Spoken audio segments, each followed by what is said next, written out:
Magandang araw po mga boss at welcome back po ulit ito sa ating YouTube channel. Sa video ito, meron po tayong parang tutorial po para sa itong pag-usapan natin para sa paano mag-connect ng equalizer at saka itong equalizer at saka itong external na mic effects processor dito sa ating mixer. Yung gagamitin natin ng mga gamit, siyempre itong microphone cable natin, itong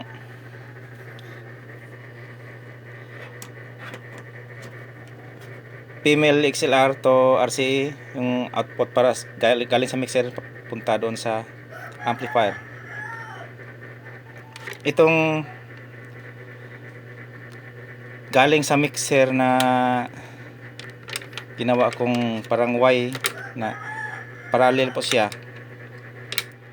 Yung isang PL, tapos ang output niya ay dalawang PL na po. Ito yung papunta sa effects processor.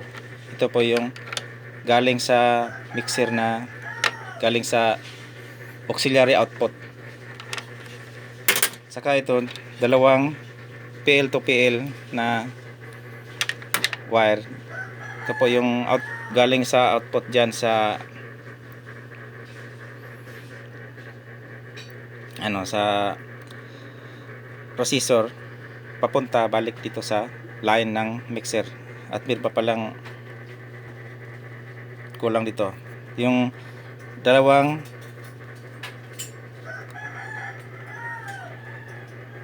XLR na patch cable, yung ganito, pero yung kabila ay hindi RCA, yung male na XLR.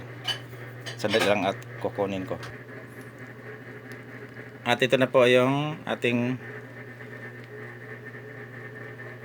wire na yung output dito sa mixer ay dito ito papasok, tapos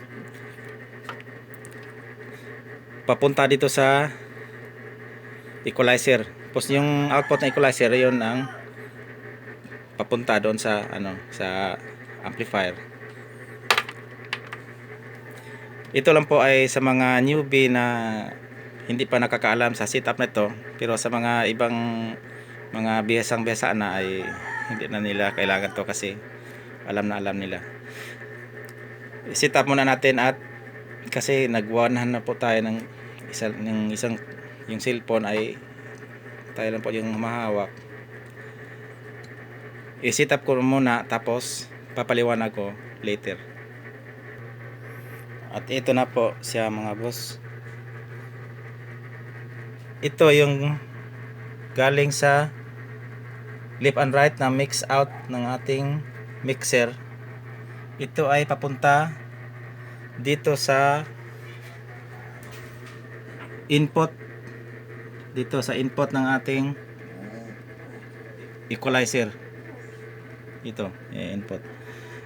At saka yung output naman ng equalizer ay papunta siya dito sa input left and right ng ating amplifier. Ito yung RCA. Yung equalizer naman, yung ginagamit ko ay puro siya XLR, pero pwede naman tayo gumamit ng PL kasi mayroon naman siyang PL na saksakan. Pero sa akin,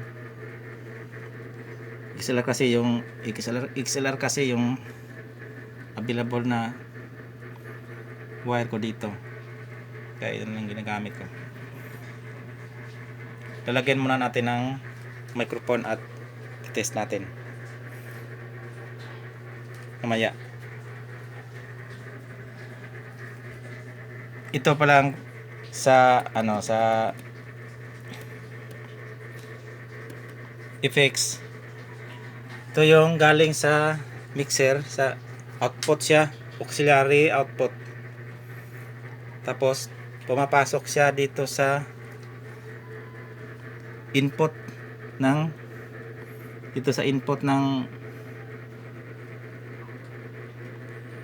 Yan po.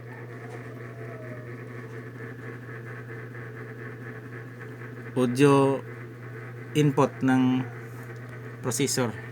Tapos yung output naman, audio output, ay dito ko tinasok sa line ng 304 line ng ating mixer, line input. Tsaka itong auxiliary output ay nagko-control siya dito sa ito po, auxiliary.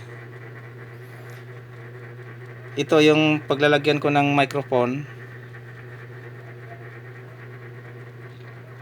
Binubuksan ko yung auxiliary nito para malabas yung tunog nito ng microphone papunta sa auxiliary out, papunta doon sa dito sa processor.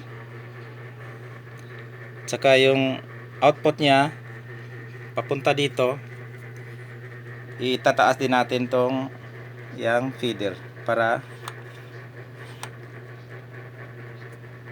magbi-blend na po siya sa tunog. Lalabas po siya dito sa main mix out. Pero yung auxiliary dito sa ito yung ginagamit ko para sa player ay nakasarado po itong auxiliary kasi para hindi siya pumapasok dito kasi ito na po siya lahat at maglalagay na po tayo ng microphone po dito para matest na po natin. Babalikan ko kayo. Patuloy po tayo mga boss sa ating ginagawa ngayon. Na power on ko na po siya at nalagyan ko na nitong microphone. Titest po natin. Una, titest po natin na walang effects. Wala po siyang mic effects. Ito po yung line ng effects. Binaba po natin. Ito. Check. Yan po yung kalalabasan niya. Lagyan ko siya ng echo. Ito yung echo ng effects ng built-in ng mixer. Ito po siya.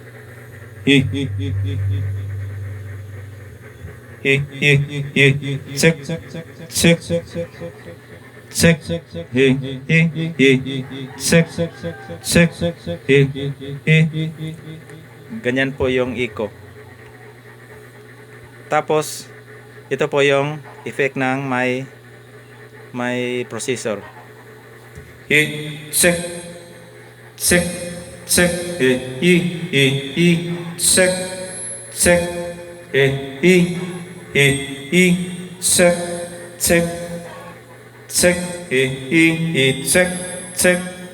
Oh. Tingnan niyo mga boss, diba? Mayroong kaibahan, mas maganda yung may external na effects kasi marami kang mapagpipilian nito na effects. Ito po yung naka setting po sa akin, ito yung gusto ko na effects.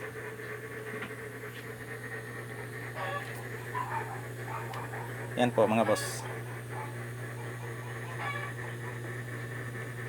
Yan lang po sa ngayon yung share ko po sa inyo. Sana po ay makatulong at God bless po sa ating lahat. Salamat.